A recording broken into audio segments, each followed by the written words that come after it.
Paano kung yung mga mensahe mula sa panaginip bigla na lang kumakalat hindi sa sulat kundi sa social media? Ganyan mismo ang nangyayari sa mga propesiya ni Narciso o Lalo. Kaya ngayon, aalamin natin kung ano ba itong mga pangitain niya at paano ito binibigyang buhay ng isang buong online community. At alam nyo ba, dito lahat ng simula, sa isang imahe mula sa panaginip, isdang makulay. Akala mo is rainbow na mga isda. Ang misteryoso no? Ano kaya ang sinisimbolo nito? Yan ang simula ng lahat ng aalamin natin. Okay, so ang unang malaking pangitain ay tinatawag na ang talinghaga ng lambat.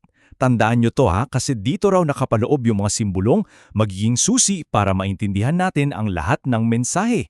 So ayon, mismo sa post niya, dumating daw to sa isang panaginip kung saan, imagine, kasama niya raw si Hesukristo.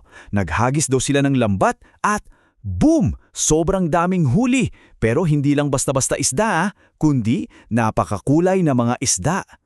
Ang ganda kasi simple lang naman pala yung mga simbolo.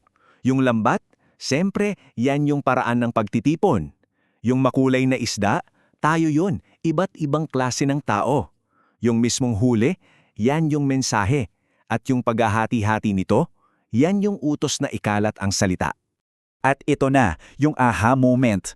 Ayon mismo kay Gio Lalo, yung makukulay na isda, yan daw tayong lahat sa buong mundo, kahit ano pang relihiyon o lahi mo. At paano sila naabot? Sa pamamagitan ng social media. Grabe no, ang modernong paghahagis ng lambat pala ay yung pag-share online. Sige, so natipon na yung mga tao gamit ang lambat. Ang tanong, saan sila patungo? Dito na pumapasok yung pangalawang pangiitin, ang pilosopiya ng daan. Ito naman, isang turo tungkol sa paglalakbay natin sa buhay, lalo na sa usapin ng relasyon. So sa isa pang panaginip, nakakita raw niya yung sarili niya na naglalakbay sa isang napakalawak na daan, isang highway na may 10 lane. Ang lawak, di ba? At yung daan na yon daw ang simbolo ng buhay natin, malawak at puno ng kalayaan. At dito niya ipinaliwanag yung malinaw na pagkakaiba ng kalayaan at pananagutan. Bago daw mag-commit, kunwari magjowa pa lang, pareho pa kayong malaya, walang karapatang magbawal. Pero kapag may commitment na, lalo na pag may basbas na ng magulang, iba na ang usapan. Doon na pumapasok yung pananagutan sa isa't isa. Ang ganda ng konklusyon ng turong ito. Sabi kasi, kung dalawang tao ay maghihiwalay ng maayos nang walang kasalanan sa isa't isa, pareho pa rin daw silang maliligtas. Magkikita pa rin daw sila sa paraiso kahit pa hindi sila ang tinadhana para sa isa't isa dito sa lupa. Powerful. Okay, so paano nga ba nabubuo lahat ng interpretasyong to?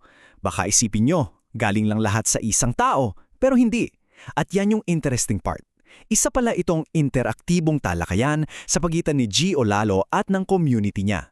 Halimbawa, sa isang Zoom session nila, may isang follower na nangangalang Melodina.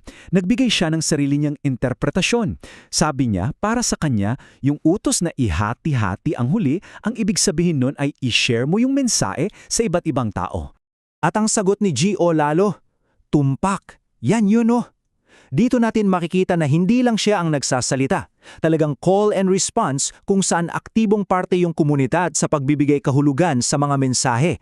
Buhay na buhay. So kung susumahin natin lahat ng ito, ano ba yung pinakapundasyon?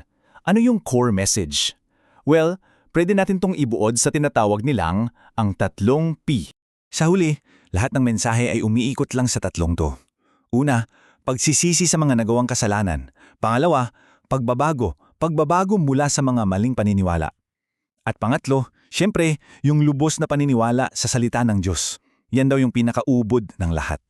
At hindi pa diyan nagtatapos. Sa dulo ng lahat ng mensaheng ito, may iniiwang isang mabigat at parang kagayat na babala para sa ating lahat. Dito talaga mararamdaman yung bigat ng mensahe. Para daw sa mga hindi maniniwala, mangyayari pa rin ang lahat para lang patunayan na totoo ito.